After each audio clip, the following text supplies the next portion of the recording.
Mutations कैसे होते हैं कॉमनली? डोमिनेंट। ताकि नेक्स्ट जनरेशन में जाएं और तुम्हारा सब बिगाड़ दें उंगलियां। सर सी कैसा है सर? सर सी या डी में से कोई एक होगा। सी है सर। बताओ भाई। सी। Recessive. Recessive.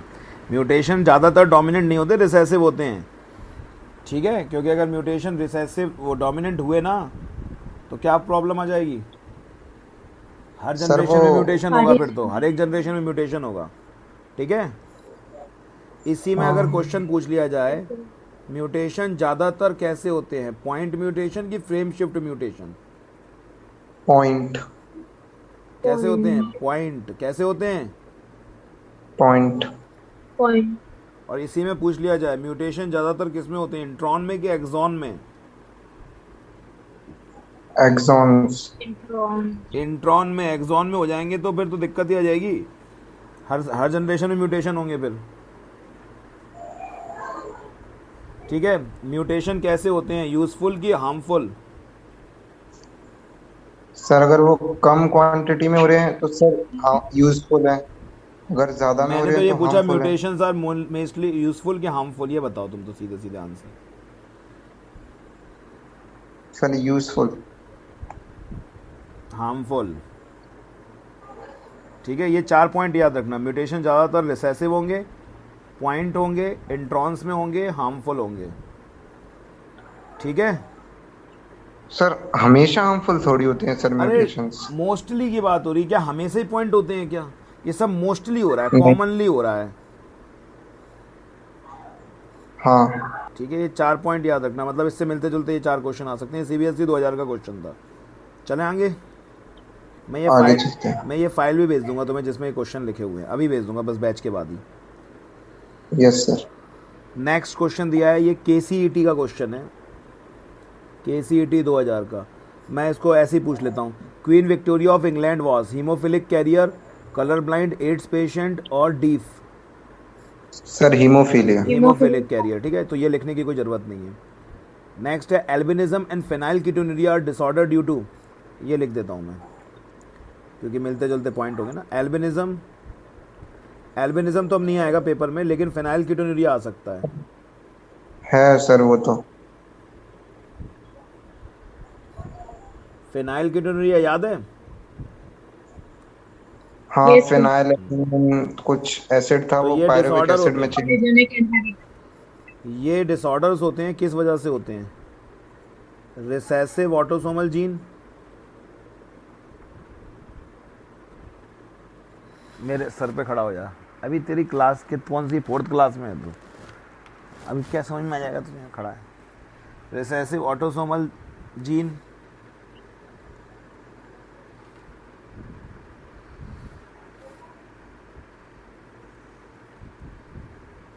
Dominant autosomal gene.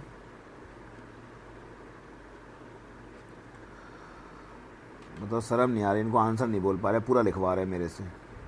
Dominant sex genes. पूरा लिखवा रहे हैं पूरा। Dominant recessive sex genes. और भी कुछ लिखूं क्या, पांचवा भी लिखूं क्या? No sir. सर ए है। बोलो जानवी, क्या है इसका answer?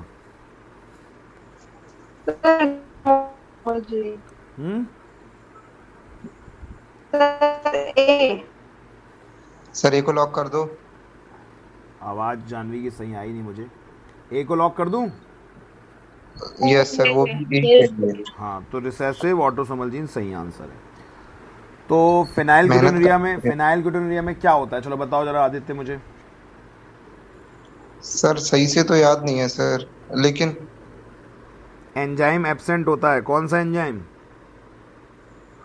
Phenyl alanine. Phenyl alanine नहीं, फिनाइल एलिनिन तो अमीनो एसिड का नाम है। Phenyl alanine hydroxylase. हाँ सर पूरा तो बोलने दिया करो। हाँ ठीक है, क्या करता है बताना जरा ये फिनाइल एलिनिन को किस में बदलता है? सर यही तो नहीं पता था। टायरोसिन में।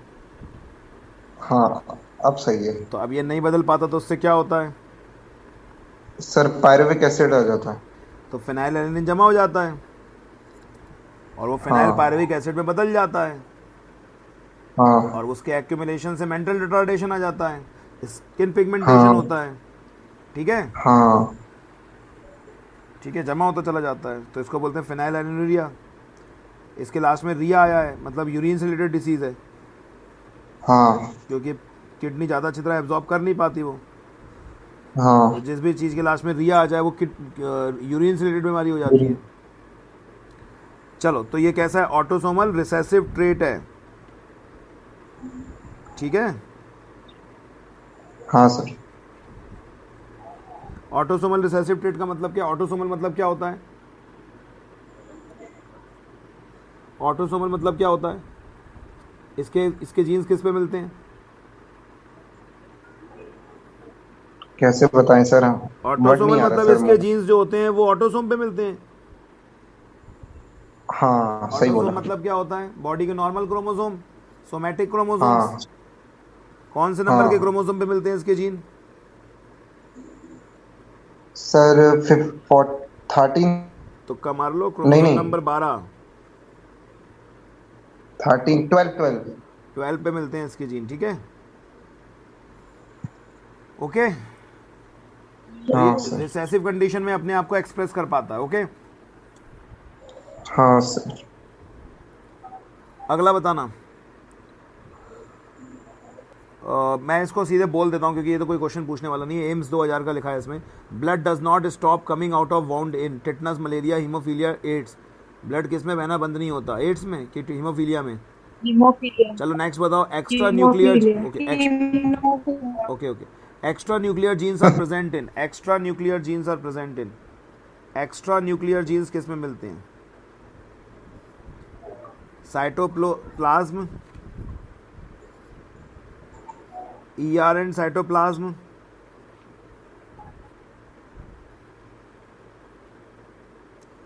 Extra nuclear genes. ठीक है, राइबोसोम एंड साइटोप्लाज्म।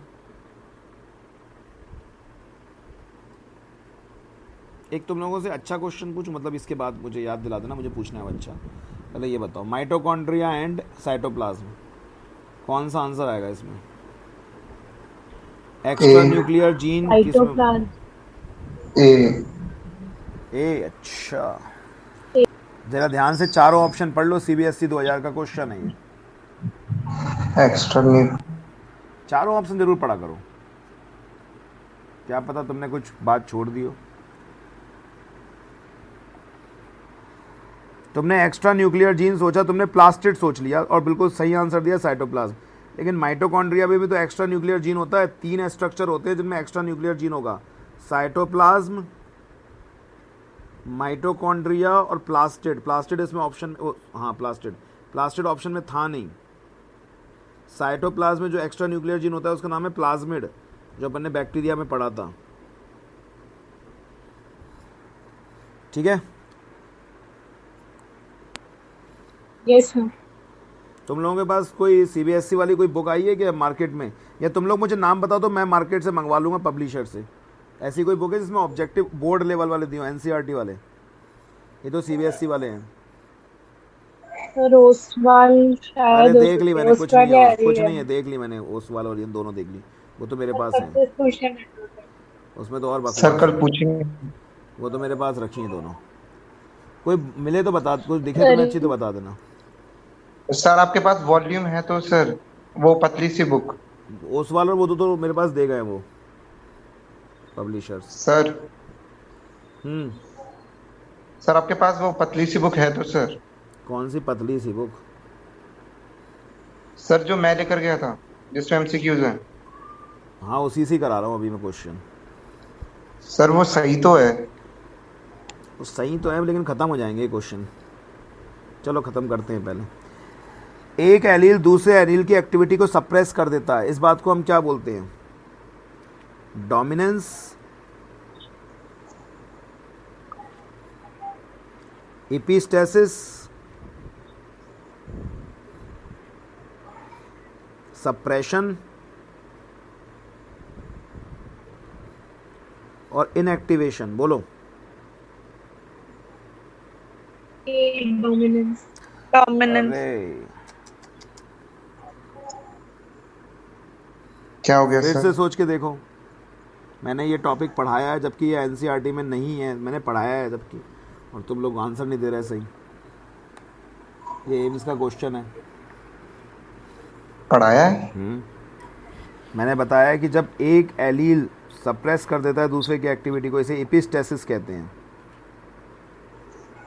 क्या बोलते हैं? और जो जीन सप्रेस्ड हो जाता है, जो जीन सप्रेस हो जाता है उसको हम हाइपोस्टेसिस कहते हैं। क्या बोलते हैं उसको? उसको हाइपोस्टेसिस बोलते हैं। दो तरह के सर जीन्स एक और होते बात हैं। बताएं। देखो, अगर एक दो जीन है, एक एलील, हाँ। मतलब एक एलील में मतलब एक जीन के एलील, एक एलील दूसरे एलील को अगर क्या कर रहा है, सप्रेस कर रहा है, सप्रेस। तो जो सप्रेस कर रहा है वो एपिस्टैटिक जीन है। हाँ। ठीक है ना? और और सप्रेस हो रहा जो सप्रेस हो रहा है वो हाइपोस्टैटिक जीन है, और इस फिनोमेना को एपिस्टेसिस कहते हैं। ठीक है? है। और सर सप्रेशन किससे कहेंगे? सप्रेशन कुछ नहीं होता, होता ही नहीं है, ये तो कुछ नहीं है। इनएक्टिवेशन और सप्रेशन इनमें से कुछ नहीं है, जेनेटिक्स से रिलेटेड नहीं है ये जरूर होते हैं। अच्छा, डोमिनेंस में भी तो ऐसे ही लगता होगा तुम्हें, फिर अंतर क्या होता है? हाँ सर। अंतर सर क्या एक होता है इस एक इसमें? क्या होता है डोमिनेंस में? क्या होता है, अगर तुम ध्यान से देखो, यहाँ पे एक वर्ड लिखा हुआ है, एक एलील का एक जीन दूसरे एलील के एक अनदर जीन को सप्रेस कर रहा है। मतलब डोमिनेंस में क्या होता है, जीन सेम होता है, जीन क्या होगा, सेम होगा, उसी के एलील होंगे। जैसे कैपिटल टी स्मॉल टी को सप्रेस कर रहा है। और एपिस्टेसिस में क्या होगा, जीन अलग अलग ही होंगे, एक जीन ए है, एक जीन बी है, इसका इससे कुछ लेना देना नहीं है, बिना मतलब में ये सप्रेस कर रहा है इसको। Yes sir. ठीक है? Yes sir. क्लियर है बात कि नहीं है? हाँ सर। इसलिए कह रहा हूँ ऑब्जेक्टिव करो, क्योंकि ऑब्जेक्टिव से ही क्लियर होंगी बातें। क्या कह रहे हो? नहीं है? फिर से बताऊं? Yes sir. मैं ये कह रहा हूँ, डोमिनेंस अपन ने दोनों एक जैसे लगते हैं। डोमिनेंस में एक तो मुझे ना, अब यहाँ पे जितने भी बच्चे हैं पहले बताओ सभी लोग, hello hello Amrita, hello hello, yes sir. आवाज़ आ रही है मेरी? यस सर, आ रही मुझसे है। गुस्सा मत हो, तुम्हें अगर मेरे को नहीं। नहीं गुस्सा हो तो बता दो, लेकिन गुस्सा मत हो। ठीक है? दूसरी, दुष्यंत आवाज़ आ रही है? मैं ये कह रहा हूँ, मान लो पेपर में आया डोमिनेंस और एपिस्टेसिस में अंतर समझाओ।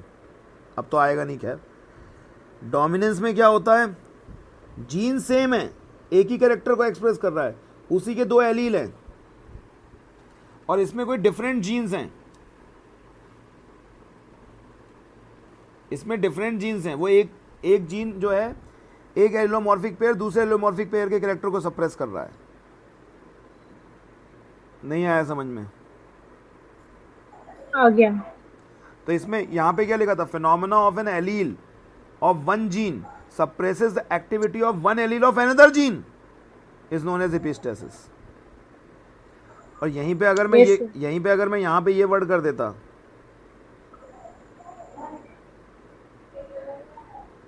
तो क्या हो जाता?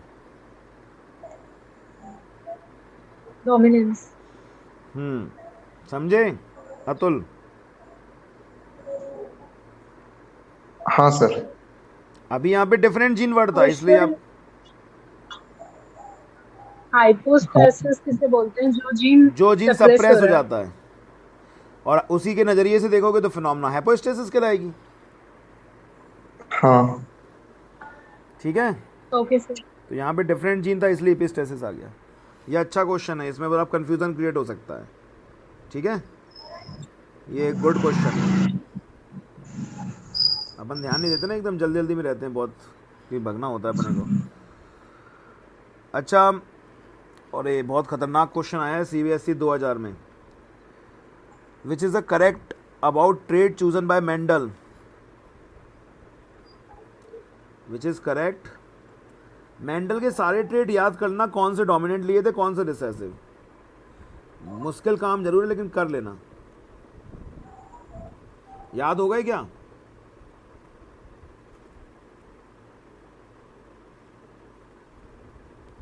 सुन ही नहीं रहे तुम लोग, पता नहीं क्यों हाँ नहीं सुनते। हाँ सर पूछिए, सुन क्यों नहीं रहे तुम लोग? आप पूछिए सर। याद है उनके टर्मिनल पॉड, ये डोमिनेंट लिया है। हाँ इसमें से आपको बताना है कौन सी बात करेक्ट है। Terminal pod dominant. दूसरा कॉन्स्ट्रिक्टेड पॉड डोमिनेंट।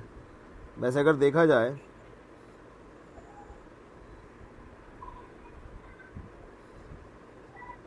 किसको सर?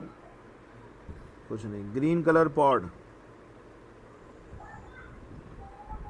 ये डोमिनेंट था, तीसरा ऑप्शन। और चौथा टॉल प्लांट्स आर रिसेसिव।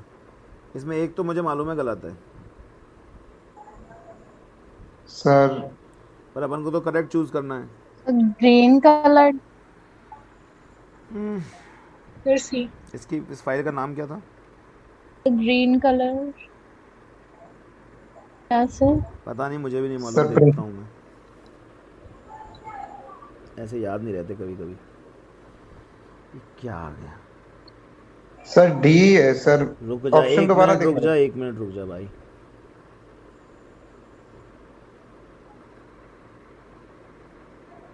और आगे और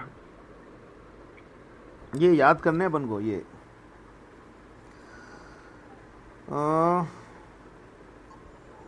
ग्रीन पॉट तो डोमिनेंट है, कंस्ट्रक्टेड रिसेसिव है, ठीक है। डोमिनेंट भी रिसेसिव है। कंस्ट्रक्टिव कैसा है? और एसेसिव रिसेसिव है। Inflated dominant. ठीक ये है, सर ये वाला गलत हो गया। तो इसमें क्या आएगा?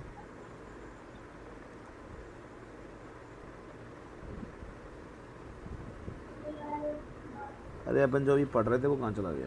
ये रहा।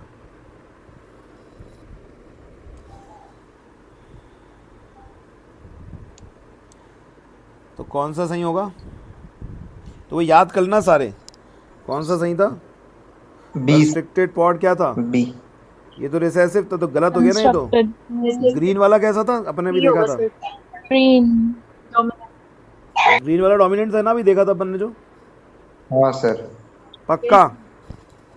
हाँ सर। मैं भूल गया। नहीं सर मुझे याद है। Green colour pod is dominant. अरे मैं भी पागल हूँ, मैं आंसर तो पीछे लिखे ही हैं, मैं वहाँ से देख रहा हूँ जाके। आइट का सी सही है, तब से मैं देख ही नहीं रहा था, इसमें सी। ज़रूरत पड़ी। आगे हम बात करते हैं। एक क्वेश्चन दिया है, अच्छा क्वेश्चन लग रहा है मुझे, देखते हैं। टॉलनेस जो है वो डोमिनेंट है डॉर्फनेस के ऊपर, ठीक है। टॉलनेस जो है वो डोमिनेंट है डॉर्फनेस के ऊपर। सुन रहे हो तुम लोग हाँ क्वेश्चन? और रेड फ्लावर जो डोमिनेंट है वो है वाइट के ऊपर। अब एक प्लांट का जीनोटाइप है capital T small T capital R small R. उसको स्मॉल टी स्मॉल आर के संग क्रॉस कराते हैं। कितने परसेंटेज प्रोजनी होंगे जिनमें रेड फ्लावर होगा? बताओ, कितने परसेंट होंगे जिनमें रेड फ्लावर होगा? सर क्रॉस करो। क्या क्रॉस कराना? यहीं से दिख जाएगा, तुम भी क्रॉस कराते हो हर एक चीज़ के लिए। बताओ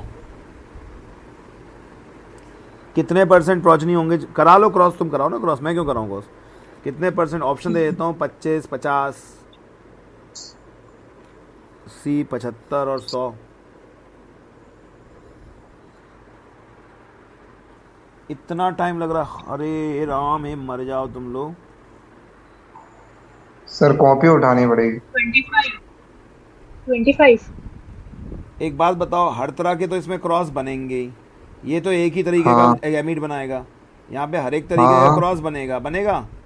कैपिटल टी ओ स्मॉल टी वाला भी बनेगा, कैपिटल टी स्मॉल टी वाला भी हाँ बनेगा। सर। तो दोनों दोनों चीज़ें हो डोमिनेंट, वो तो 25% ही होगा ना, इसमें क्या सोचने वाली बात थी।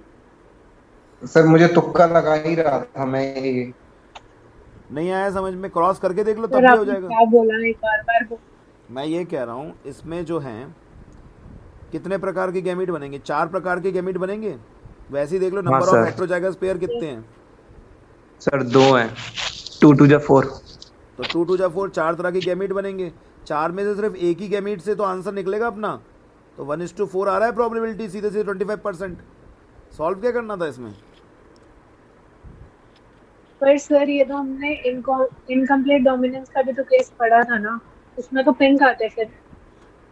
इसमें जब बता दिया है साफ साफ कि tallness is dominant over dwarfness और red flower is dominant over white flower, तो इनकम्प्लीट डोमिनेंस क्यों लेके चलेंगे हम लोग। ये भी बात है सर, आपकी बात में बात है।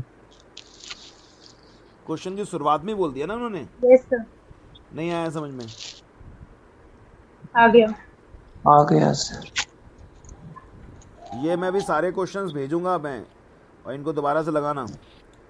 गैमीट्स जो होते हैं कभी यस। हाइब्रिड नहीं होते, ये बात तुम्हें पता है। गैमीट्स आर नेवर हाइब्रिड, ठीक है। Gametes are yes sir. Always pure. ये बात कहाँ से निकल के आई, डोमिनेंस से, सेग्रीगेशन से आती है, इंडिपेंडेंट असॉर्टमेंट से आती है, कि रैंडम फर्टिलाइजेशन। ये तो फालतू का ऑप्शन है रैंडम फर्टिलाइजेशन। तीनों में बताओ किससे आती है ये बात।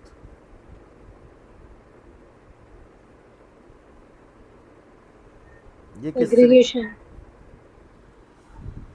बताओ फिर से सोचो। Dominance. Sir B. Gametes are never hybrid, ये बात किससे निकल के सामने आएगी। सर बी है सर। एक सेकेंड, इसमें भी बी दिया है आंसर, लेकिन इसका आंसर सी होना चाहिए। एक सेकेंड रुकना जरा। कैसे सर? मेरे ख्याल से सी होना चाहिए, क्योंकि आंसर बुक में भी खैर बी दिया है, इसलिए होना चाहिए। लेकिन sir gametes are never hybrid. Gametes, हाँ सी, ये तो बी होगा, बी होगा, बी होगा। Gametes are never sir hybrid. Segregation से होगा। Gametes are never hybrid, B होगा सेग्रीगेशन। सर आप क्या समझ रहे थे सर? इंडिपेंडेंट असॉर्टमेंट बोल रहे थे। मैं इसलिए समझ रहा था इंडिपेंडेंट असॉर्टमेंट। मैं पता नहीं क्या सोच रहा था, मैं सोच रहा था कैपिटल टी के साथ स्मॉल टी नहीं आना चाहिए इस तरह से कुछ, लेकिन मुझे बाद में ध्यान आया वो तो आ ही नहीं सकता कभी भी, वो दिमाग में आ गया था कुछ उठपटांग। सेग्रीगेशन सही है। तो लॉ ऑफ सेग्रीगेशन ही बताता है कि भाई सेग्रीगेट तो होंगे ना क्रोमोसोम्स जब नेक्स्ट जनरेशन में जाएंगे, तो गैमीट्स कभी हाइब्रिड नहीं हो सकते, ठीक है। और यही एक अकेला लॉ है जो यूनिवर्सल है, मतलब जो मेंडल का गलत नहीं हुआ, बाकी के सब लॉ गलत हो गए। यस सर, ठीक है ना। मुझे इस पे विश्वास था। ओके आगे चलें। थोड़ा जल्दी बताया करो हाँ क्वेश्चन, सर। कम से कम 30-40 क्वेश्चन तो लगाओ। अब अगला क्वेश्चन करते हैं। मेंडल ने रिकॉम्बिनेशन और क्रॉसिंग ओवर नहीं मिला था। मेंडल को रिकॉम्बिनेशन नहीं मिला था या क्रॉसिंग ओवर नहीं हाँ। मिला था, क्यों नहीं मिला था। तो ऐसे लिख देता हूँ मैं शॉर्टकट में, Mendel could not find crossing over. Sir आप कॉपी पेस्ट करना कर लो ना।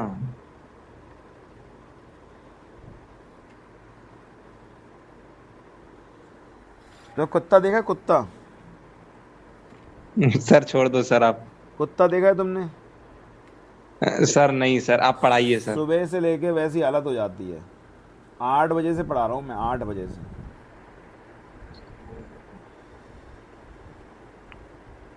तो सर देखो। वैसे कौन सा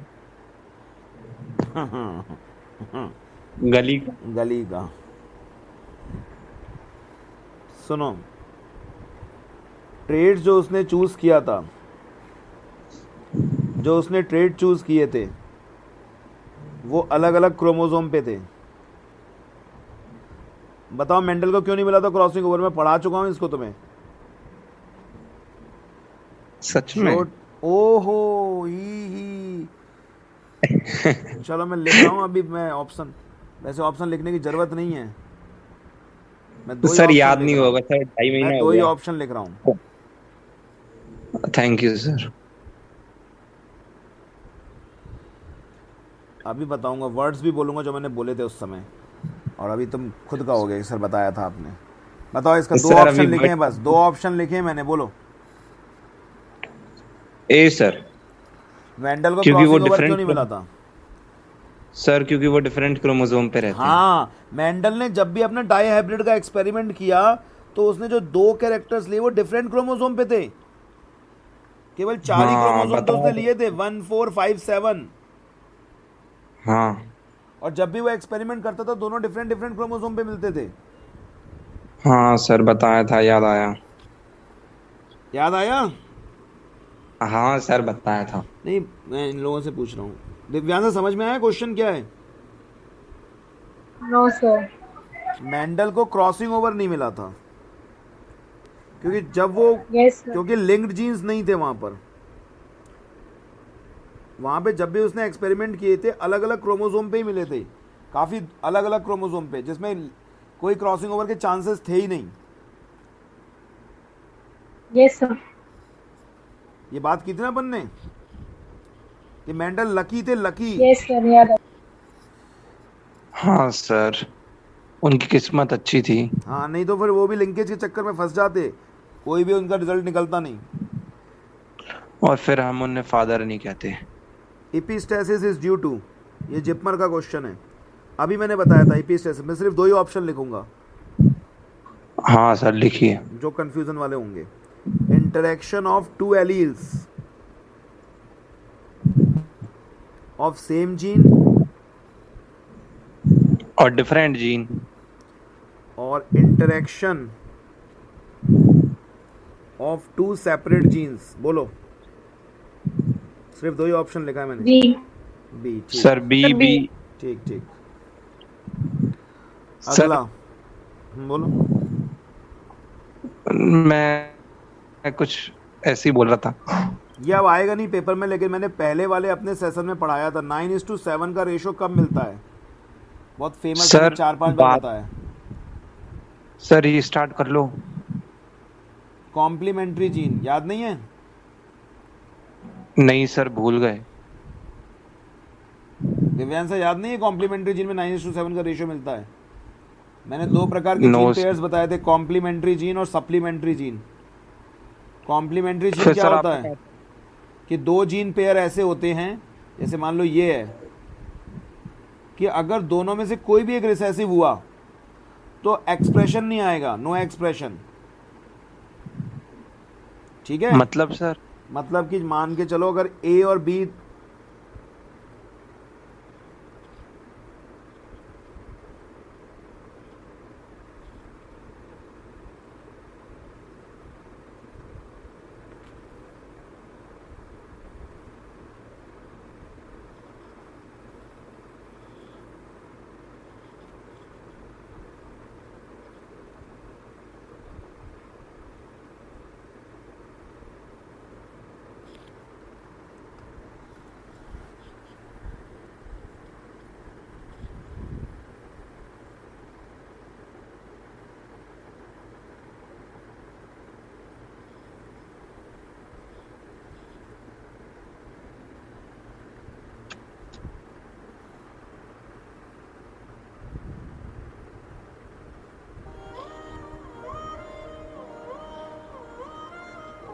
आवाज आ रही है मेरी?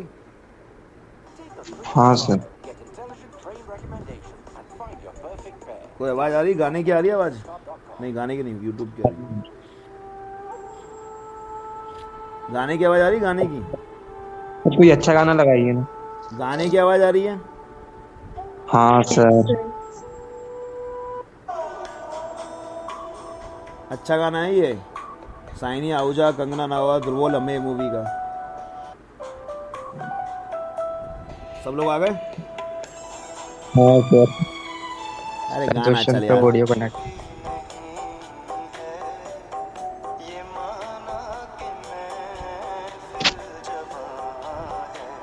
इस गाने के बोल हैं तू जो नहीं है तो कुछ भी नहीं है। ठीक है, समझ में आई बात? सर और आप क्या नहीं बात? हो तो बायोलॉजी नहीं है। अरे सुन लो, तू जो नहीं है तो कुछ भी नहीं है, बात समझ में आई?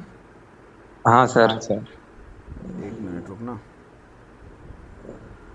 और तो प्रस्तुत पंक्ति में कवि कह रहा है कि अगर तुम नहीं हो तो कुछ भी नहीं है। अब इसी में नहीं। मैं तुम्हें एक और गाना और सुना रहा हूँ तुम्हें। सर इसी के लिए बैठे हैं सर, नहीं, सुनाइए एक और गाना। सुना रहा हूँ, सुनो। ये सुनो, ये तनु बैट्स मनु का है। सर कम आवाज आ रही है सर।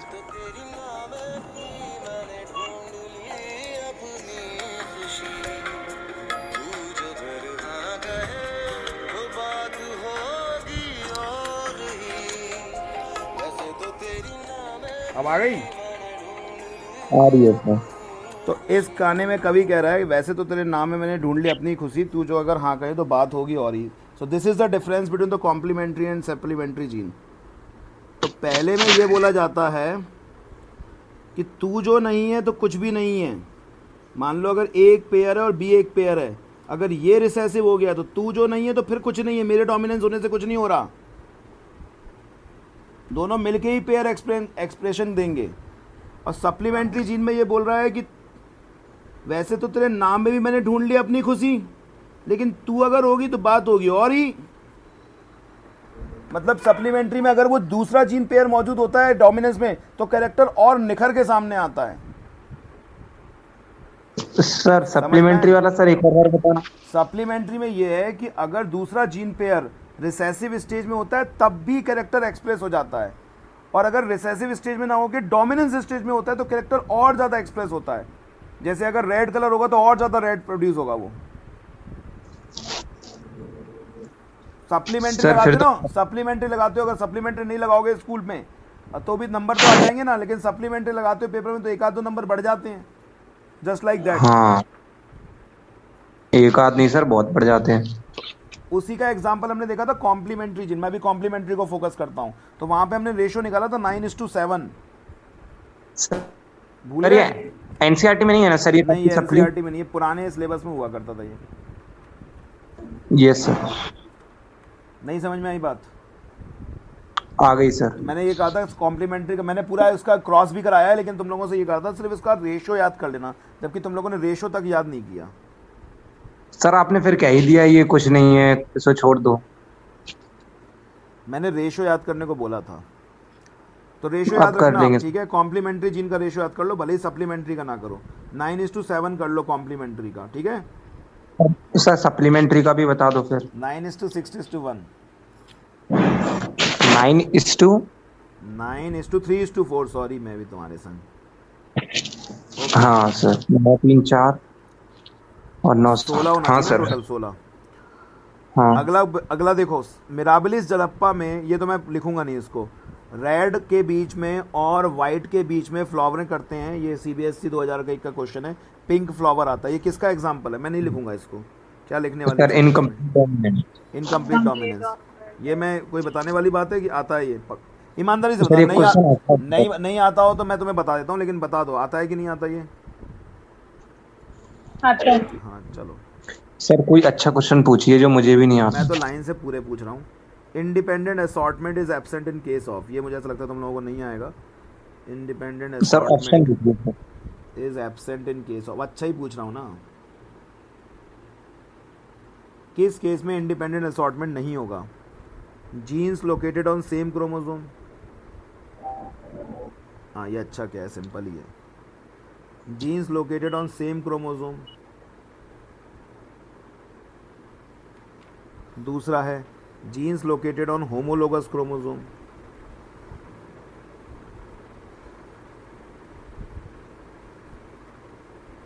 अगर आपको किसी टॉपिक में दिक्कत आ रही तो मुझे बता देना, मैं उसको इलॉबरेट कर दूंगा, लेकिन अपन ना ऑब्जेक्टिव करो, खूब सारे ऑब्जेक्टिव करो अब।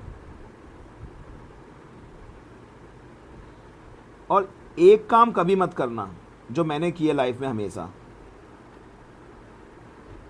मैंने कई बार एक काम किया है इसलिए तो मैं बता रहा हूँ, किसी भी सब्जेक्ट में मत करना। बोलूँ मैं क्या? हाँ सर, बताया है सर मान आपने। क्या क्या बताया मैंने, बताओ। घटना मत। सर उल्टी सीधी हरकतें मत करना, जैसे ये नहीं कह रहा हूँ मैं ऐसे तो बहुत सारे काम बताता रहता हूँ, अभी जो बताना चाह रहा हूँ वो सुन लो चुपचाप। हम लोग क्या करते हैं, हम सोचते हैं हम पहले पूरी थ्योरी कर ले ढंग से, उसके बाद हाँ आराम से बैठ के क्वेश्चंस लगाएंगे। पहले हाँ पूरे यही सोच। फॉर्मूले कर लें, फिर आराम से बैठ के क्वेश्चन लगाएंगे। मैं तुम्हें लिख के देख रहा हूँ, लिख के दे रहा हूँ, ये काम तुम्हारा कभी कंप्लीट नहीं होगा। तुम क्वेश्चन तो सर लगाना ऊपर शुरू कर वाला। दो, तुम क्वेश्चन लगाना शुरू कर दो, जिस क्वेश्चन में तकलीफ आए उससे रिलेटेड पूरी थ्योरी को कंप्लीट कर लो। ये ज़्यादा आइडियल सिचुएशन होती है, क्योंकि पूरी थ्योरी में हम लोग कई बार वही चीज़ बार बार पढ़ते रहते हैं जो हमें खूब आती है, और वो चीज़ें हर बार एक्सप्रेस वो छोड़ देते हैं जो कि हमें नहीं आती है। इसलिए पहले क्या कर लो, पूरी वो पहले क्या क्वेश्चन लगाना शुरू करो। आपने एक बार पढ़ लिया, दो बार पढ़ लिया, बहुत है, क्वेश्चन लगाने शुरू करो। फिर जो चीज़ें नहीं समझ में आ रही है उससे रिलेटेड थ्योरी को इलॉबरेट कर लो, उससे रिलेटेड थ्योरी पढ़ लो। तो कई बार तुम लोग कहोगे इट्स गुड। फिजिक्स, एक मिनट सुनो, कई बार तुम लोग, मेरी बात पूरी कंप्लीट हो जान दो। कई बार तुम लोग सोचोगे अरे फिजिक्स में पूरा हम लोग पहले कर लें, पूरा फॉर्मूले रट लें, सबके एक एक सैंपल क्वेश्चन लगा लें, 10-10 प्रकार के हर एक के क्वेश्चन लगा लें, फिर बैठ के हम लोग क्वेश्चन करेंगे। वो दिन कभी नहीं आएगा। क्वेश्चन लगाओ, उससे रिलेटेड चीज़ को वहीं पे समझने की कोशिश करो, नहीं आए तो। ये आइडियल तरीका होता है। चलो अब ये बता दो, independent assortment is absent in के, मेरी बात समझ में आ गई जो मैं कहना चाह रहा हूँ? रिवर्स मैकेनिज्म को फॉलो करो, ये वाली मैकेनिज्म को। कभी बैठ क्वेश्चन के से थ्योरी। कभी बैठ के फॉर्मूला याद करके मैथ्स के क्वेश्चन लगाओगे ना, मैथ्स ही नहीं कंप्लीट होगी। क्वेश्चन पकड़ो, फॉर्मूला अप्लाई करो, मैथ्स के फॉर्मूले अपने आप याद हो जाते हैं। ये मैथ्स का तरीका होता है। हाँ सर, ऐसे ही करते हैं। चलो अच्छी बात है, मैं नहीं करता था बचपन में, इसलिए कह रहा था। चलो बोलो, independent assortment is absent in case of. कौन बताएगा? ये बताएगी जानवी, अमृता बताएगी, Amrita. Independent assortment is absent in case of, independent assortment किस केस में एब्सेंट होगा?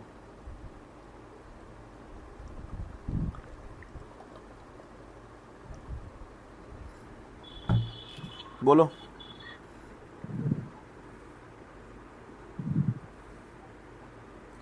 ये गुस्सा ही रहती है हमेशा।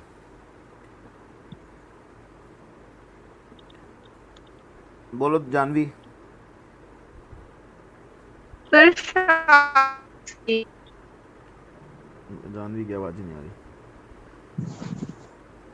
बोलो दिव्यांशा।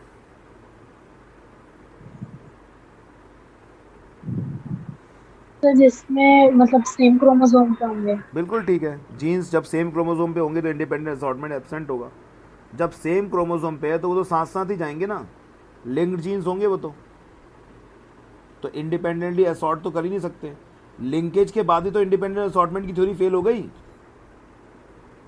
हाँ सर, हुई थी। if the chromosome located on the same genes, there is no chances then they go separate, they always go same एक साथ।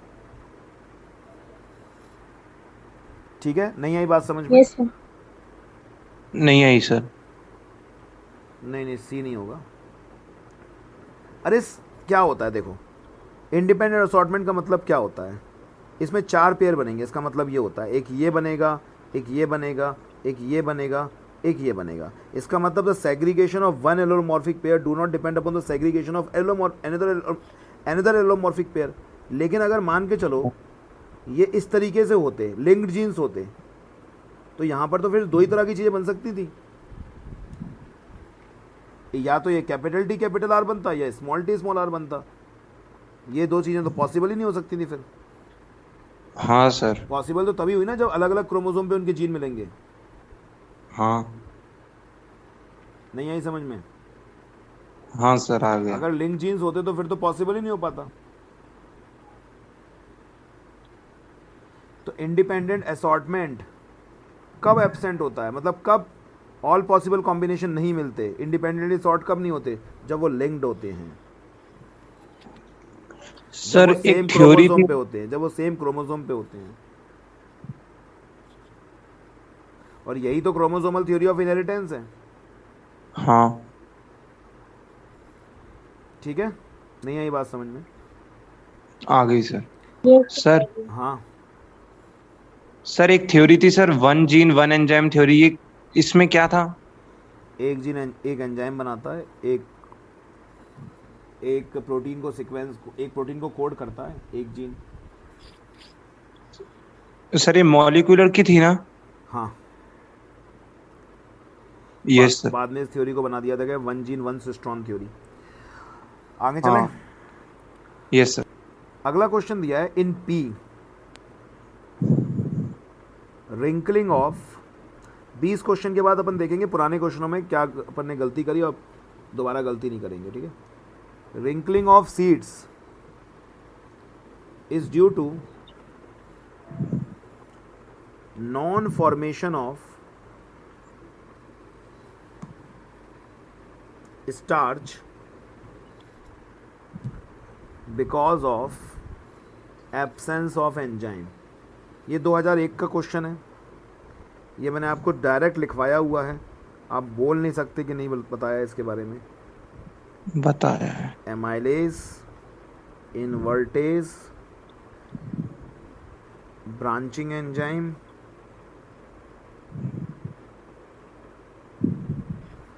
और डी है डाइस्टेज। बताओ कौन सा आंसर होगा। रिंकलिंग जो होती है सीड में उसको तब होती है जब एक एंजाइम नहीं बनता हो। बताओ वो कौन सा एंजाइम है जो नहीं बनता है।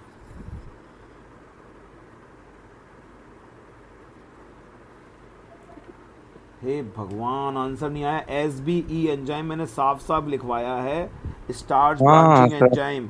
हद हो गई, सर बी। अभी भी बी बोल रहा है वो, देखो स्टार्च ब्रांचिंग एंजाइम साफ साफ लिखवाया है। कमाल हो गई, मतलब मैंने साफ साफ बताया था स्टार्च ब्रांचिंग एंजाइम नहीं बनता रिंकलिंग होने का cause. What is the cause of wrinkling? कह दो नहीं बताया, नहीं कह दो तुम लोग नहीं बताया, ऐसे ही कहोगे तुम लोग, मुझे मालूम है बाद में भी। नहीं बताया था। ये CBSE 2001 का क्वेश्चन है, तुम ऐसे ऐसे करोगे तुम लोग? हे भगवान, छी। सर अब हो जाता है सर, हम इंसान ही हैं। हाँ चलो, ये तो मैं भी मानता हूँ सर इंसान। पूरा याद नहीं था, SB याद कर करे। तो स्टार्च हाँ branching sir, full enzyme stop ना, नहीं पता स्टार्च था। ये लिखा था, ब्रांचिंग एंजाइम ये देख लेते, वैसे ही सोच लेते ये सब तो मैंने पढ़ाया ही नहीं है। ये भी बात में दम है सर। फिर सर हम तो तीसरा भी काट देते ना, ब्रांचिंग याद ही नहीं आ रहा था सर। 9:3:3:1 रेशियो कॉम्प्लीमेंट्री के केस में मॉडिफाइड हो जाता है, क्या हो जाता है? 9:7। 7। चलो गुड, याद कर लिया। डायहाइब्रिड क्रॉस का टेस्ट रेशो क्या आता है? Dihybrid cross test ratio sir test मुझे एक बार ऑप्शन लिख लेने देना। Sir question. Dihybrid test cross ratio option है 9:3:3:1, हाँ B 3:1, C 1:1 1:1:1 और D 1:1। Sir test cross. तुम्हें डायहाइब्रिड का रेशो याद नहीं है? डायहाइब्रिड टेस्ट क्रॉस रेशो याद नहीं है? हे भगवान। Sir test cross. छी।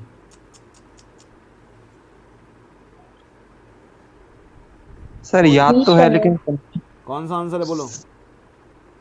सी और डी में से कोई एक होगा।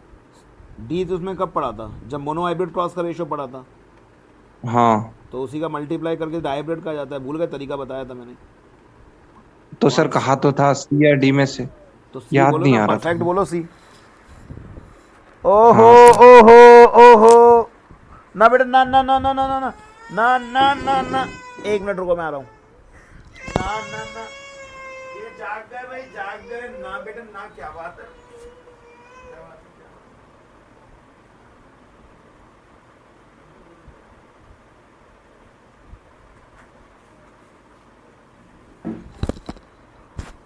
ओके ठीक है। यस सर, सब कुछ ठीक। चलो अगला है, कौन सा अमीनो एसिड सिकल सेल में सब्स्टिट्यूटेड होता है? वैसे ही बता दो तुम मुझे, कौन सा होता है? ग्लूटामिक एसिड की जगह वेलाइन आता है कि वेलाइन की जगह ग्लूटामिक एसिड आता है? बीटा चेन में आता है कि अल्फा चेन में आता है सब्स्टिट्यूशन? सर बीटा चेन में आता है। बीटा चेन की 6th Second। पोजीशन पे। ओहो, ओ सर मैं सेकंड वो बोल रहा था sir. Beta chain, alpha chain में कितने अमीनो एसिड होते हैं? 36 बार बताया, 36 बार, 141 अमीनो एसिड। बीटा चेन में कितने होते हैं? 146। हाँ, उसकी 6th चेन पे क्या आ जाता है? ग्लूटामिक एसिड की तो जगह सर वेलाइन, की वेलाइन की जगह ग्लूटामिक एसिड। सर ग्लूटामिक की जगह वेलाइन। ग्लूटामिक एसिड की जगह वेलाइन, ठीक, गुड। पहले जी आता है फिर वी आता है, तो इसलिए ऐसे याद कर लेना। ओके, मैं कैपिटल। ये सबको आता था ना? सर एक मिनट, ये सबको आता था ना? सिकल सेल एनीमिया में बीटा चेन की 6th पोजीशन पे ग्लूटामिक एसिड की जगह वेलाइन आ जाता है, जिससे कि आरबीसी का सेल सिकल सेप्ट हो जाता है। मैं पूरा बोल रहा हूँ भाई, बार बार बोल रहा हूँ, बताओ तो आता था कि नहीं आता था? तभी आगे बढ़ूँ मैं। हाँ बोलो भाई, क्या पूछ रहे थे तुम, बोलो। मैं सर हम्म, सर यहाँ पे 2 बीटा चेन होती है ना, तो इनमें से दूसरी वाली पे होता है ना ये। किसे बोलोगे तुम दूसरी? इधर से पहले बोलोगे, उधर से दूसरी बोलोगे? आप तो बीटा चेन बोलो बस केवल। दोनों यस दोनों सर। एक जैसी ही होती हैं। हाँ सर। बाकी लोग कुछ बोल नहीं रहे हैं, मुझे बताओ आता है ना ये वाला? अरे एक बार क्वेश्चन रिपीट कर रहा हूँ, मुझे क्वेश्चन वॉइस ये नहीं आ था, रही। क्वेश्चन ये था कि सिकल सेल अनीमिया है किसी को, तो वो कैसे हुआ? उसको म्यूटेशन होता है सिकल सेल एनीमिया में, पॉइंट म्यूटेशन होता है। तो ये बताना है तुम्हें कि कब होता है, मतलब क्या होता है। तो बीटा चेन जो होती है ना, बीटा चेन, हीमोग्लोबिन में 2 होते, हीमोग्लोबिन बना होता है हीम और ग्लोबिन से। तो ग्लोबिन में 2 चेन होती है, अल्फा चेन और बीटा चेन। तो बीटा चेन में 146 अमीनो एसिड होते हैं। तो उसकी जो 6th पोजीशन पे, कौन सी पोजीशन पे? 6th पोजीशन पे ग्लूटामिक एसिड की जगह वेलाइन नाम का अमीनो एसिड आ जाता है। ग्लूटामिक एसिड को वेलाइन रिप्लेस कर देता है, जिससे आरबीसी का जो शेप होता है वो सिकल शेप्ड हो जाता है, जिससे ऑक्सीजन कैरिंग कैपेसिटी कम हो जाती है। अक्सर अफ्रीका के निग्रोज में ये होता है। ऑक्सीजन कैरिंग कैपेसिटी के कम हो जाने से उनमें मलेरिया नहीं होता, ये हाँ प्रोन टू सर। मलेरिया होते हैं। हाँ सर। और जब भी बॉडी की ऑक्सीजन कैरिंग कैपेसिटी कम हो जाता है तो हम एनीमिया वर्ड यूज़ करते हैं। ये सिकल सेल एनीमिया है, कई एनीमिया हो सकते हैं, न्यूट्रिशियस एनीमिया, पर्नीशियस एनीमिया। बोल ही नहीं सिंपल रहे तुम अनीमिया। लोग, बोल नहीं रहे कोई भी, अभी तक किसी ने यस बोला? सर। ठीक, इतना बुलवा दिया देगा। अब नेक्स्ट, ये क्वेश्चन तुम लोग याद कर लो, ये डायरेक्ट याद कर लो, ये आएगा नहीं और मैंने इसको पढ़ाया भी नहीं है। फिलाडेल्फिया क्रोमोसोम जो है, फिलाडेल्फिया, एक नहीं फिलाडेल्फिया, पढ़ाया सर। नहीं नहीं, मैं खुद बोल रहा हूँ, नहीं पढ़ाया, याद कर लो। वैसे ये वैसे भी केरला में आया था 2001 में, सिलेबस में रहा होगा, वो भी केरला के सिलेबस में। तो फिलाडेल्फिया क्रोमोसोम कौन सा, डायरेक्ट बस याद कर लो। इसमें एक्सचेंज हो जाता है सेगमेंट्स का, और किन किन क्रोमोसोम्स के बीच में होता है, मतलब ये बहुत ही रेयर फिनोमेना है, ऐसी फिनोमेना नहीं है जो रोज़ हो रही हो। तो इसमें 9th और 22nd क्रोमोसोम के बीच का एक्सचेंज होता है। याद रख सको तो ठीक, नहीं तो कोई ज़रूरत नहीं है। ओके, सर तो इस पे क्वेश्चन कैसे बन सकते हैं? यही पूछा गया था, डायरेक्ट यही पूछा गया था, कौन से क्रोमोसोम के बीच में ट्रांसलोकेशन होता है। Yes sir. अगला है Barr body. Barr sir body आप किस तो में मिलती है? Interphase cell of female mammal,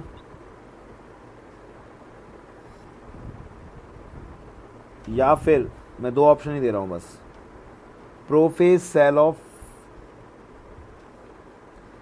female mammal. बोलो,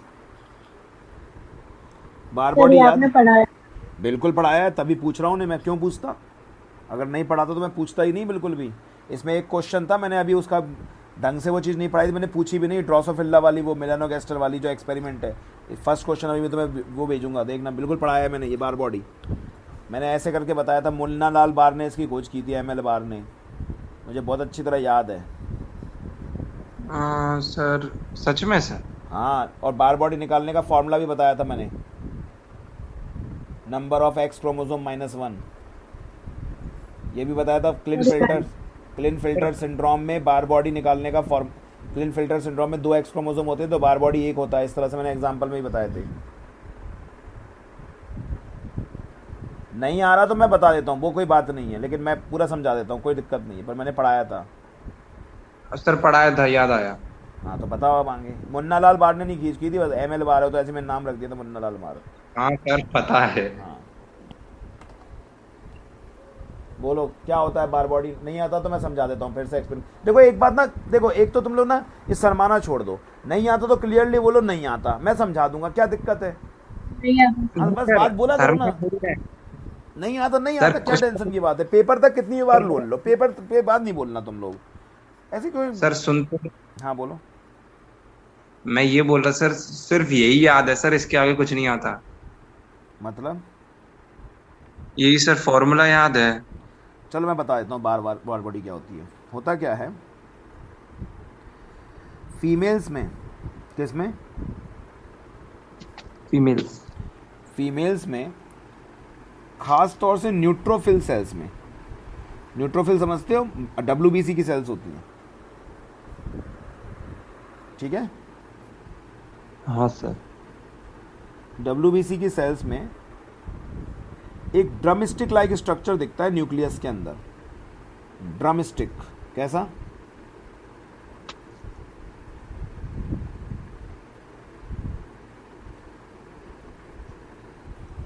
सुन नहीं रहे तुम लोग, सुन रहे हैं सर, सुन रहे हैं। क्या क्या दिखता है, drumstick like structure, drumstick like structure दिखता है किसके अंदर, न्यूट्रोफिल सेल्स।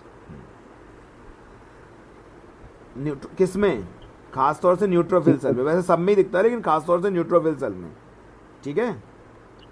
हाँ सर। इस स्ट्रक्चर को हम लोग बोलते हैं बार बॉडी। ये एक तरह से एक इनएक्टिवेटेड एक्स क्रोमोसोम होता है, ऐसा माना जाता है कि एक इनएक्टिवेटेड एक्स क्रोमोसोम है। मतलब इसका कुछ काम नहीं है। नहीं, ये इनएक्टिवेटेड है, ठीक है ना। मतलब इसके पास स्पर्म आया तो ये फ्यूज नहीं करेगा।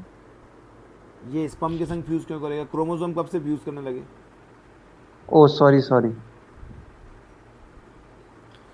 क्रोमोसोम कब से फ्यूज करने लगे। मैंने पढ़ा नहीं सर, सर मैंने पढ़ा नहीं। इनएक्टिवेटेड एक्स क्रोमोसोम है, ठीक हाँ। है। तो इसका फंक्शन बस ये माना जाता है कि ये पता नहीं, मतलब इसका फंक्शन कुछ मालूम नहीं, क्योंकि ये जब है ही एक्टिवेटेड ही नहीं है तो इसका कोई फंक्शन ही नहीं है अभी, ठीक है। तो होता क्या है कि अगर 2 एक्स क्रोमोसोम है तो एक ही बार बॉडी मिलती है, मतलब एक बार बॉडी मिलती है, ठीक है। तो नॉर्मल सेलों में मिलती है और न्यूट्रोफिल में ज़्यादातर मिलती है, दिखती है। न्यूट्रोफिल में आप इजीली आइडेंटिफाइड कर लेते हो इसको। Yes sir. तो इसकी खोज की थी ML बार ने। Yes sir. ओके। हाँ सर। मैंने ये भी बताया था कि पुराने ज़माने में जो एमनियोसेंट्रिसिस की टेक्निक थी, हाँ। एमनियोसेंट्रिसिस याद है, उससे पहले हाँ, अपन सर। इसको सेक्स आइडेंटिफिकेशन में भी यूज़ करते हैं इस चीज़ को। यस सर, फ्लूइड निकाल लेते थे। और उसमें number of bar body calculate करते हैं। अगर नंबर ऑफ बार बॉडी 0 है तो मतलब वो मेल है, और नंबर ऑफ बार बॉडी अगर 1 है मतलब ये वो कहते फीमेल हैं। है। लेकिन कभी कभी गड़बड़ भी हो जाता है। हाँ सर, वो क्लीन फिल्टर सिंड्रोम और अरे क्लीन फिल्टर सिंड्रोम तो चलो, मेल अगर गड़बड़ हो जाए तो वो कोई दिक्कत नहीं है, वो तो लगभग फीमेल ही है। कभी कभी XY क्रोमोसोम लड़कियों में भी मिल जाता है और XX क्रोमोसोम लड़कों में भी मिल जाता है। कैसे सर? एक्चुअली क्या होता है कि ये X क्रोमोसोम है, ये Y क्रोमोसोम है। अब पूरा Y क्रोमोसोम थोड़ा मेलनेस को डिटरमाइन करता है, उसमें एक जीन होता है हॉलियंड्रिक जीन, SRY हाँ, सर। जीन, बताया था ये मैंने। हाँ। तो ये टूट के यहाँ चला जाता है, इससे अटैच हो जाता है, तो अब मेलनेस का जीन X क्रोमोसोम पे आ जाता है। और जब ये क्रोमोसोम किसी लड़के में जाता है, मतलब किसी में जाता है इंडिविजुअल में, मम्मी से तो X मिलना ही है, तो उसमें हॉलियंड्रिक जीन के होने की वजह से उसमें मेलनेस के कैरेक्टर आ जाते हैं। Yes sir. तो वो नॉर्मल XX ही होता है और मेल होता है, ठीक है। Yes sir. मैं भी इस क्वेश्चन को फिर से बता देता हूँ, क्या बताया था मैंने। ये बताया था मैंने कि जो बार बॉडी हैं बार कहाँ गया क्वेश्चन, ये था क्वेश्चन। तो बार बॉडी कहाँ मिलता है? प्रोफेज तो सेल डिवीजन की स्टेज है, सेल डिवीजन की स्टेज में थोड़ा मिलता है, नॉर्मल सेल में मिलता है, इंटरफेज में मिलता है, ठीक है। तो inter cell phase of female mammal. और बार बॉडी निकालने का तरीका क्या है? Number of X chromosome -1। Sir कितनी बार बॉडी होती है सर? एक, जैसे अगर गर्ल्स हैं तो उनमें एक, बॉयज़ में एक भी नहीं होंगी, एक सेल में ना, इन वन सेल। पूरी बॉडी में तो बहुत सी हो सकती हैं। तो हम सेल को देख के बता सकते हैं ना क्या क्या? सर, ये चीज तो सेल को देख के बता सकते हैं ना। हाँ बिल्कुल, इसकी स्टेनिंग करते हैं तो बार बॉडी दिख जाती है, बहुत नॉर्मली दिख जाती है बार बॉडी। यस। तभी तो तो बार सर बॉडी ये को सेक्स, फॉर्मूला क्यों फिर? वो तो फॉर्मूला अपन ने वैसे ही बना रखा है, नंबर ऑफ एक्स क्रोमोसोम -1। अगर कभी कभी 2 एक्स क्रोमोसोम होते हैं तो दो, हमें पता होना चाहिए कि एक बार बॉडी मिलती है। मतलब जितने एक्स Yes. क्रोमोसोम होते हैं उसके एक कम बार बॉडी होती है। लो अगला ही क्वेश्चन आ गया, CBSE 2001 में। तुम पूछ रही फार्मूला क्यों लो, इसलिए फार्मूला। अगला ही क्वेश्चन है। क्वेश्चन बोला गया है कि ये फीमेल में कोई एक फीमेल है, उसमें ऐसी सुपर फीमेल की कंडीशन मिल रही है, नाम नहीं दिया सुपर फीमेल, उन्होंने ये बोला है कि number of bar body in this female would be. तो बताओ कितनी बार बॉडी होंगी इसमें? कितनी बार 3। बॉडी होंगी? 3, खत्म बात, ठीक है। 4 हैं, एक माइनस। एक माइनस कर दो, ठीक। यस। लेकिन सर ये तो उसमें नहीं है सर, किसमें? एनसीईआरटी में। मैंने बताया है ना, हाँ आपने बताया। बस खत्म। अब मैंने बताया तो तुम्हें आना चाहिए। हाँ strength sir, of 9 linkage is inversely proportional to, ये मैंने लास्ट टर्न पे ही बताया था। Strength of linkage is inversely proportional to,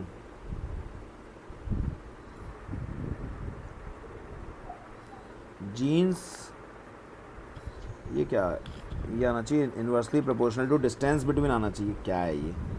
distance between, अच्छा डिस्टेंस बिटवीन तो लिखा है। जीन्स, क्रोमोसोम,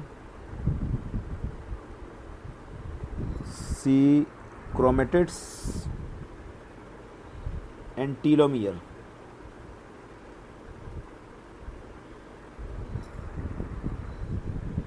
बताओ। A genes. बिल्कुल ठीक। जीन्स जितने दूर दूर होंगे उतनी लिंकेज कम हो जाएगी, ठीक है। जितने निकट निकट के जीन होंगे वो कहेंगे हम तो साथ साथ ही रहेंगे, ओके। ये तो वैसे ही फालतू के ऑप्शन है, लिंकेज तो जीन के बीच की फिनोमेना है, तो वैसे ही फालतू के ऑप्शन है, ऑप्शन ही इतने गंदे बनाए गए हैं। ओके, अगला क्वेश्चन है, AB genes are linked.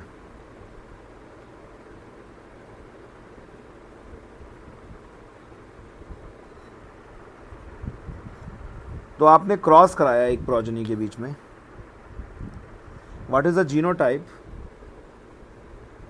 AB genes linked है, ठीक है।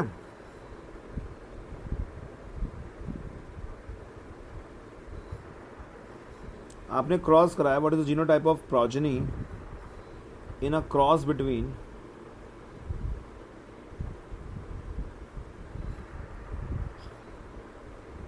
AB and AB। बताओ भाई क्या होगा? A और B जीन्स लिंक्ड हैं, जीनोटाइप क्या हो जाएगा?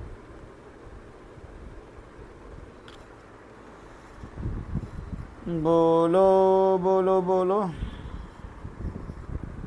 ऑप्शन दे रहा हूँ मैं। जीनोटाइप पता नहीं कौन कौन से बन सकते, बहुत सिंपल है क्वेश्चन ये तो। AABB and AABB। शर्म नहीं आ रही, पूरा लिखवा रहे हैं, बता नहीं सकते आंसर।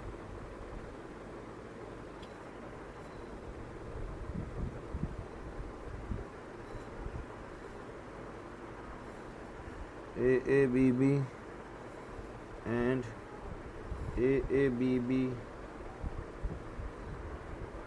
AABB and AABB, बोलो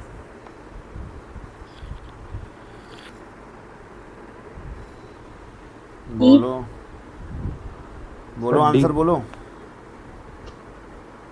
सर लास्ट। ये इसके संग क्रॉस कर सकता है और ये इसके संग क्रॉस कर सकता है ना, और ये इसके संग कर सकता है और ये इसके संग, यानी कि क्या बन सकता है, एक पॉसिबिलिटी तो ये है और एक पॉसिबिलिटी ये है, और तो कोई पॉसिबिलिटी है नहीं क्योंकि ब्लिंक्ड है ये जीन्स। तो ये वाला ऑप्शन ये रहा, बिल्कुल ठीक बोला तुम लोगों ने। और ये वाला ऑप्शन, ये बी आएगा इसका। डी क्यों आएगा, बी आएगा ना, डी कैसे हो जाएगा ये, जब मैं बोल रहा हूँ।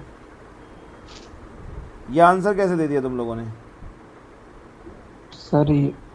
सर आपने ऊपर वाला कैसे दे दिया? एक मिनट, ये वाला आंसर और ये वाला आंसर तो सेम ही है, ये क्या खेल रहे हो तुम लोग? ये तो कहाँ बनेगा, पे सर? ये तो बनेगा ही, ये तो बनेगा ही, मना कौन ने किया, ये तो बनेगा ही। और क्या बनेगा, ये बनेगा, ये ऐसे दे दिया मैंने आंसर। कमाल करते हो जी। ये ए बी, ये ए बी, ये ए बी, ये ए बी। अब ये लिंक्ड जीन्स हैं, ये अलग तो होंगे नहीं, या तो ये इसके संग क्रॉस करेगा, ये बनाएगा,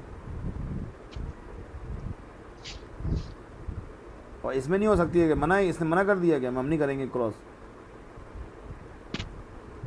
तो क्या पॉसिबिलिटी मना। बनेगी, यही तो पॉसिबिलिटी ए बनेगी। ए बी और ए बी बी। हाँ, और तुम जो आंसर दे रहे हो उसमें तो सिर्फ एक ही आंसर 2 बार रिपीट है। सॉरी सर, आया ही नहीं होगा इसलिए गलत। और बार बता दो। देखो, ये दोनों जीन लिंक्ड हैं, ये एक साथ ही जाते हैं, ये कहते हैं हम तो साथ साथ रहेंगे, ठीक है। Yes sir. तो इसका इसके संग क्रॉस होगा तो क्या बनेगा, ये देख लो।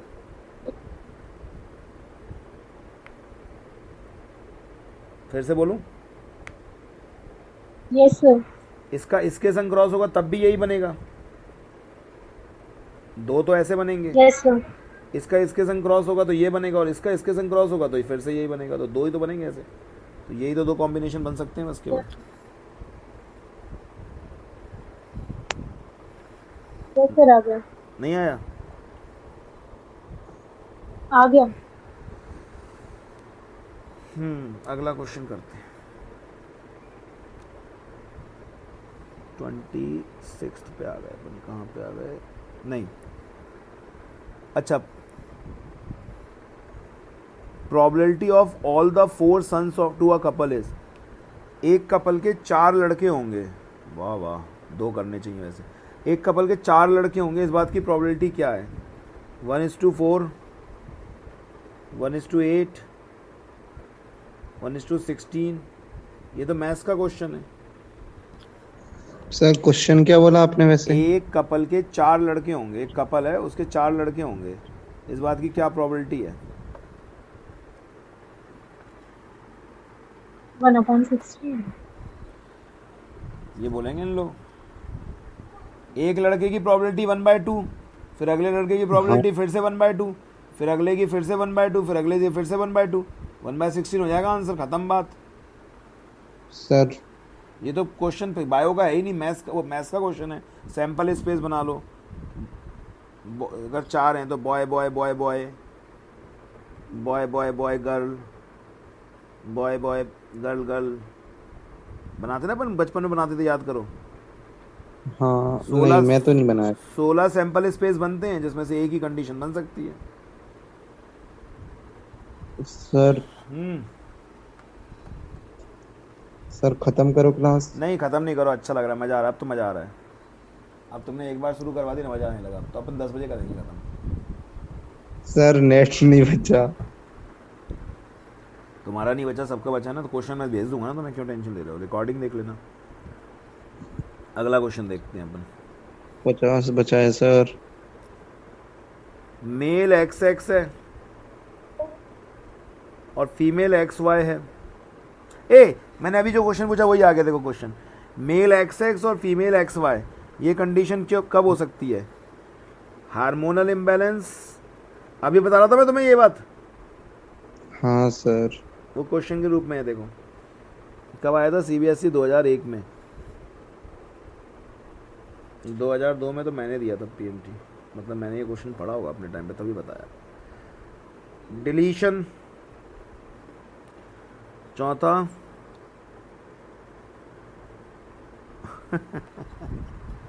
बताओ, चौथा ऑप्शन मैं लिख ही नहीं रहा, हाल बता दोगे तुम लोग। मैं बताऊं सर चौथा क्या लिखने वाले हो? बताओ भाई। सर अब क्या बताएं सर, आपको पता है हमें भी पता है। ठीक है कर लोगे ना? कभी कभी male X Y X X हो सकता है, फीमेल एक्स वाई।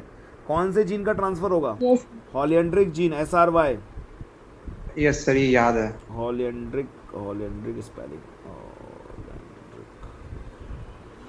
ठीक है। अगले क्वेश्चन पे आते हैं।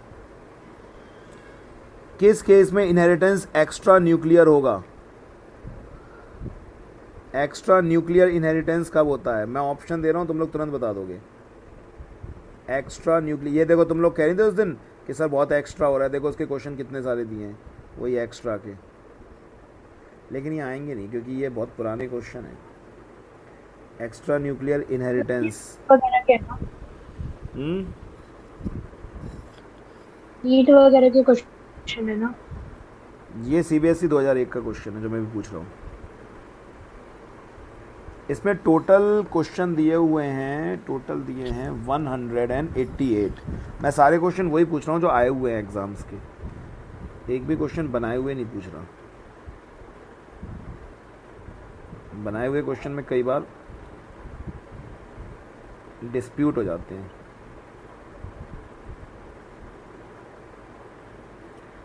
तुम लोग आंसर नहीं दे पा रहे अभी।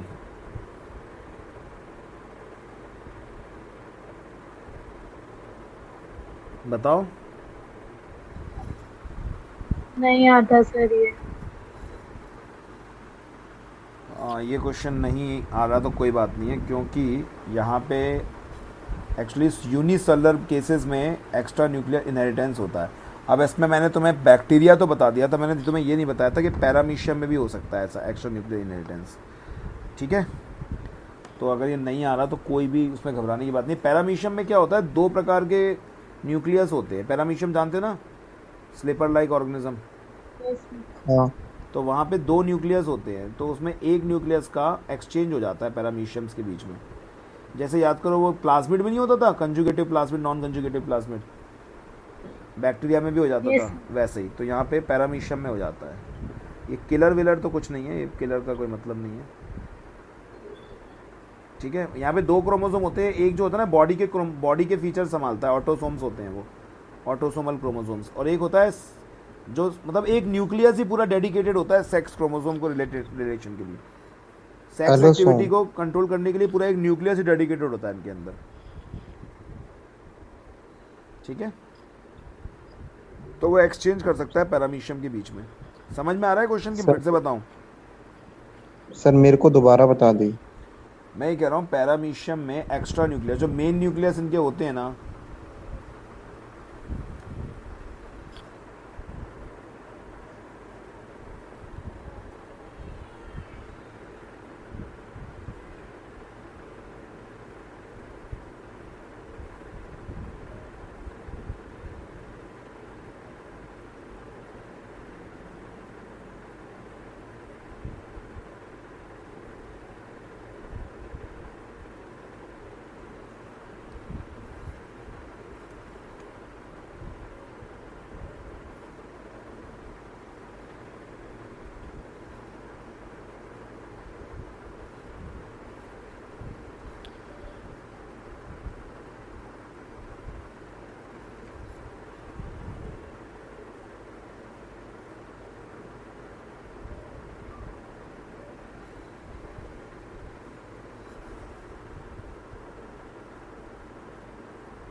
आ गए सब लोग?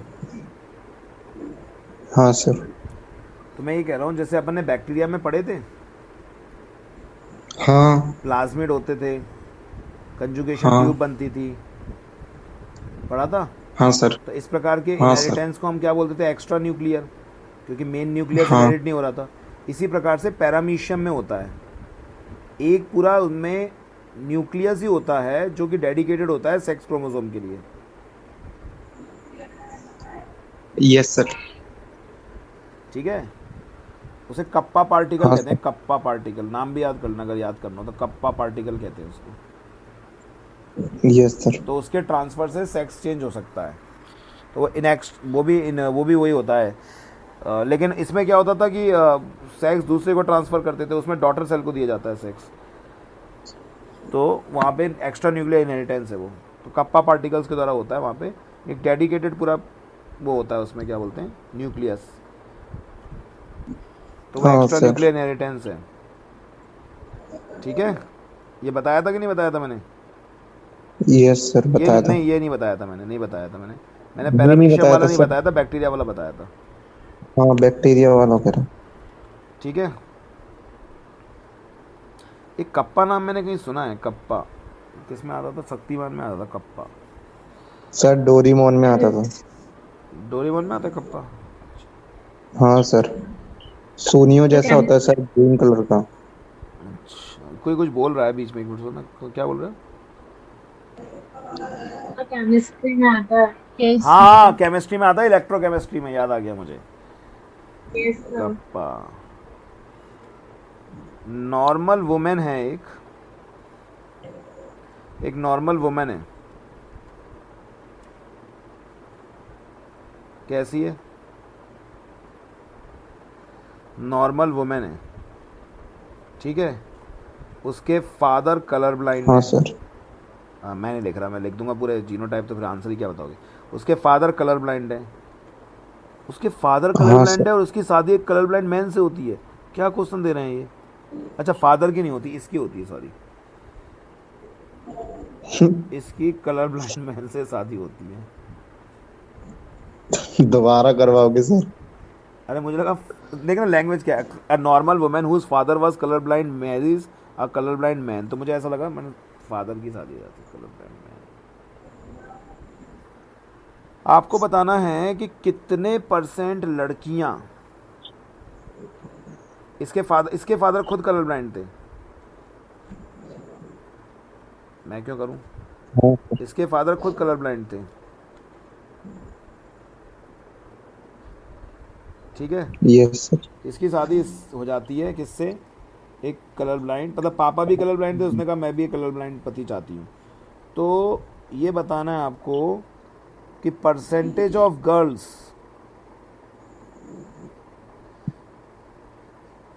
परसेंटेज ऑफ गर्ल्स जो कि कलर ब्लाइंड होंगी, इसकी मतलब लड़कियों का परसेंटेज बताना है जो कलर ब्लाइंड होंगी।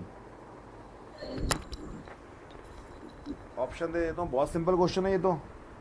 ऑप्शन दे देता हूँ, 25, 50, 75, 100। 25, 50, 75, 100। सर 50,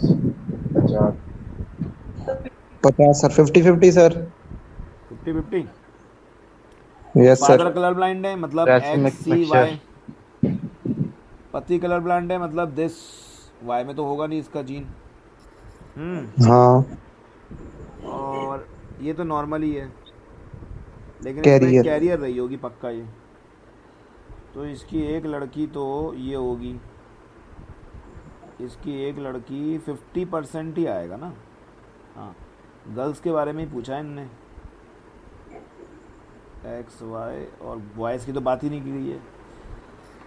हर परसेंटेज गर्ल्स, आंसर 50% ही होना चाहिए। इसका देख लेते हैं आंसर, एक मिनट रुकना जरा, सर 25 होगा। एक मिनट देख लेते हैं। क्यों? क्योंकि पूरे 25 क्यों होगा? गर्ल्स पूछी है ना इन्होंने परसेंटेज। सर उसमें कलर ब्लाइंड ब्लाइंड पूछा होगी है। ना, और एक तो कैरियर होगी। एक मिनट में देख लेता हूँ, उसी हिसाब से अपन आंसर बना लेंगे। 25 सही। 50% ही है, सही तो है 50%। लेकिन सर क्वेश्चन तो पूछ रहा है कि बट लड़के अगर कितने। क्रॉस उन्होंने ये नहीं पूछा कि कलर ब्लाइंड बच्चे कितने होंगे, बच्चे पूछते तो हो जाता 25%। नहीं सर, हाँ बोलो। सर उसने पूछा है कि गर्ल्स कितनी कलर ब्लाइंड होगी। सर हाँ कलर तो ब्लाइंड तो 50%। एक ही होगी। कलर ब्लाइंड एक ही होगी ना, sir out of 2 girls. O yes sir, yes sir. Sir मैं वही तो बता रहा हूँ तुम्हें। अगर ये सर वो पूछ, एक तो कैरियर होगी ना। हाँ एक कैरियर होगी ना, 50% ही आंसर आएगा। अगर ये पूछा जाता परसेंटेज ऑफ चाइल्ड जो कलर ब्लाइंड होंगे, उसका भी 50% होता है। उसका 25% होता। नहीं नहीं नहीं नहीं नहीं नहीं नहीं नहीं नहीं नहीं नहीं, उसका भी 50 होता। सही कह रहा है, 50% वही होता। तो कह रहा हूँ सर, हाँ उसका उसका भी भी जोड़ 50, देते ना। क्योंकि लड़का भी आता ना फिर उसमें। परसेंटेज ऑफ गर्ल्स जो कलर ब्लाइंड होंगे, अब गर्ल्स बोल दिया उसने, तो उसका भी 50% ही होगा। हाँ, ओ और परसेंटेज मतलब ऑफ बॉयज मैंने होता, परसेंटेज ऑफ बॉयज होता तो वो भी 50% ही होता। सबका आंसर 50% ही रहेगा इसका। ठीक है, यस सर। अगला क्वेश्चन करते हैं। आपने सर 20 कहा था, 30 हो गए। अरे ठीक है, 50 होने चाहिए एक दिन में कम से कम। सर एक बार पीछे करना स्लाइड जहाँ आपने क्रॉस बनाई थी। Yes sir. कुछ गलत हो गया क्या? फिर देखना था। नहीं सर, सब कुछ ठीक है। अगला है, एक एलील डोमिनेंट है इफ इट इज एक्सप्रेस्ड इन,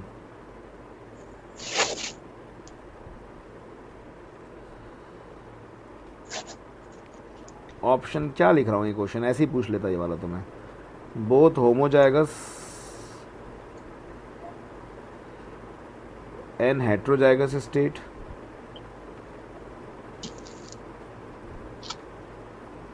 तुम लोग पता है कितना लिखवाते हो मेरे से। सेकेंड सर आपके जनरेशन, मुझे पता है। सेकेंड जनरेशन,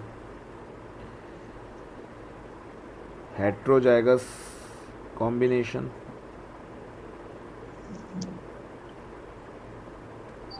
और होमोजाइगस कॉम्बिनेशन।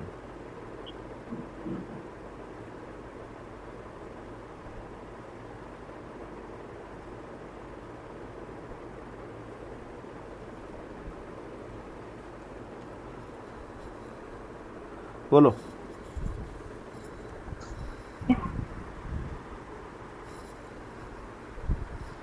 बोलो, इतना मैंने इतना लिख दिया, इसमें तुम लोगों को शर्म नहीं आई? आंसर नहीं बोल रहे।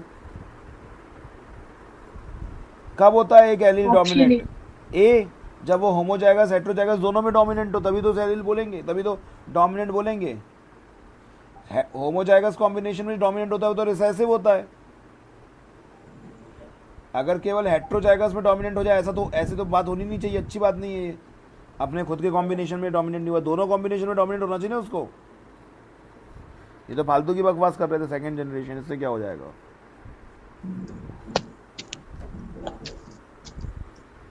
अगर इसी में लिख देते an allele is recessive if it is expressed in, तो क्या आंसर होता? Sir D. तो डी हो जाता। हाँ, क्योंकि रिसेसिव एलील सिर्फ होमोजाइगस कंडीशन में एक्सप्रेस्ड होता है। ओके, नहीं आया क्या?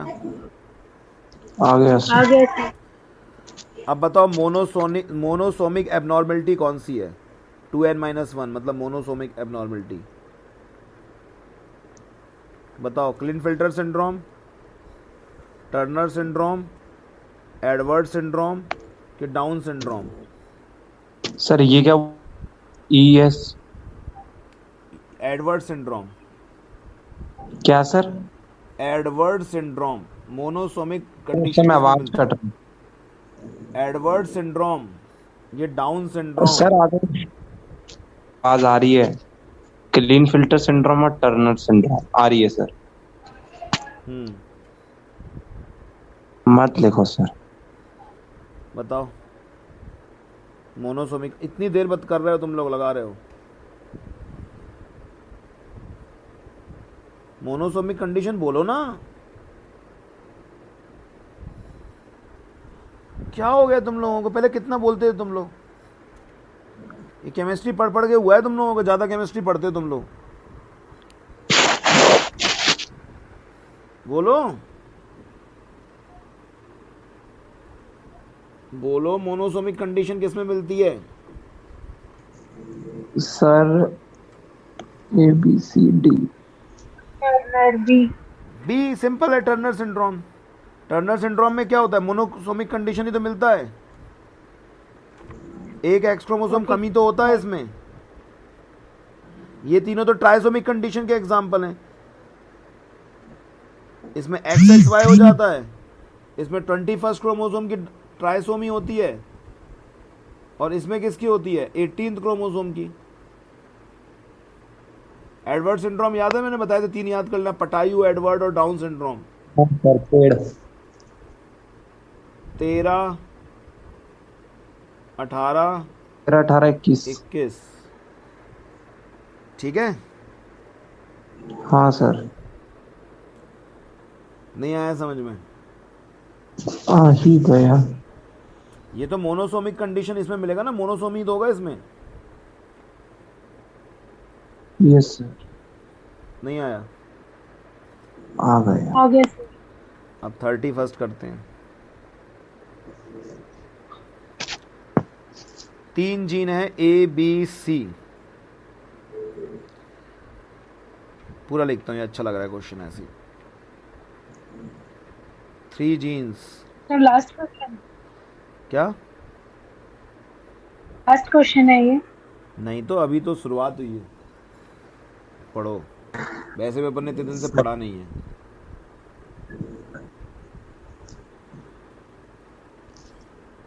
केमिस्ट्री इतनी देर पढ़ते हो तो बायो तो पढ़ ही सकते हो। सर 1 घंटे से ज्यादा कभी नहीं पढ़ी केमिस्ट्री। केमिस्ट्री तुम लोग सबसे ज़्यादा पढ़ते हो, मैं देखता हूँ सबसे ज़्यादा केमिस्ट्री केमिस्ट्री केमिस्ट्री पूरे दिन नो केमिस्ट्री। सर। अरे मुझे बताता है आलोक कि सर आप उनको फिजिक्स और बायो में बिल्कुल मन नहीं लगता, सिर्फ केमिस्ट्री पढ़ते हैं। खुद मुझे आलोक ने बताया। सर आज छुट्टी थी केमिस्ट्री की।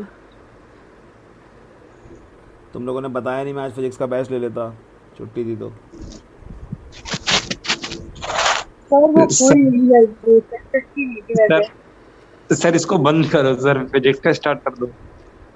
नहीं अब फिजिक्स का मन नहीं लगेगा, अब बायो में। यही तो मेरे संग प्रॉब्लम है, यही मेरे संग प्रॉब्लम है, मैं फिजिक्स नहीं करा पाऊंगा अब। एक पता नहीं क्यों ऐसा होता है, कभी आजकल होने लगा है, एक सब्जेक्ट के बाद दूसरे सब्जेक्ट में स्विच करने में थोड़ा वैसा हो रहा है आजकल। फिजिक्स में लग जाता है, फिर बायो में नहीं लगता।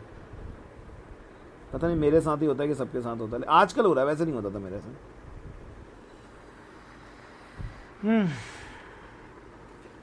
चलो बताओ, 3 जीन्स हैं A B C, crossing over हो रहा है, 20% क्रॉसिंग ओवर है ए और बी के बीच में, बी और सी के बीच में 8% है। अच्छा क्वेश्चन है ये, नए टाइप का क्वेश्चन, वैसे अच्छा कुछ नहीं है। ए और बी के बीच में 28% है, नहीं नहीं नहीं, किसके बीच में? ए और बी के बीच में 20% है, सॉरी।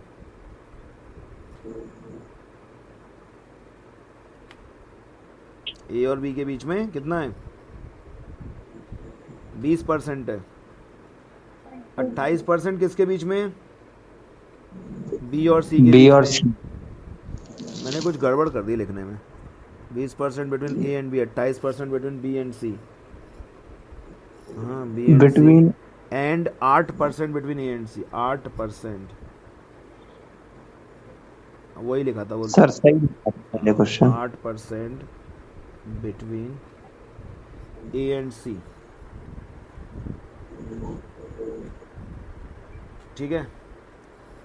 तो आपको बताना है सीक्वेंस क्या होगा इसमें, B A C, A B C, A B C, A C B, जो भी है वो बताना है आपको, सीक्वेंस क्या होगा। एसीबी।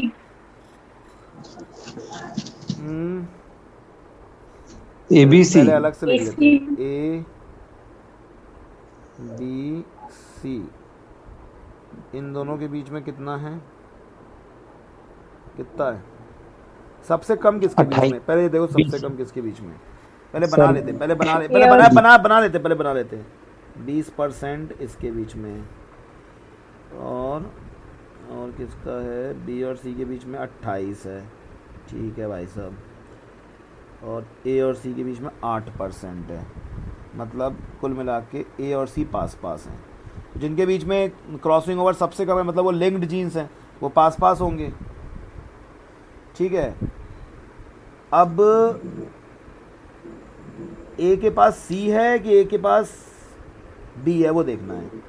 ए के पास सी है कि ए के पास ए और, एक मिनट रुकना, ए के पास सी नहीं,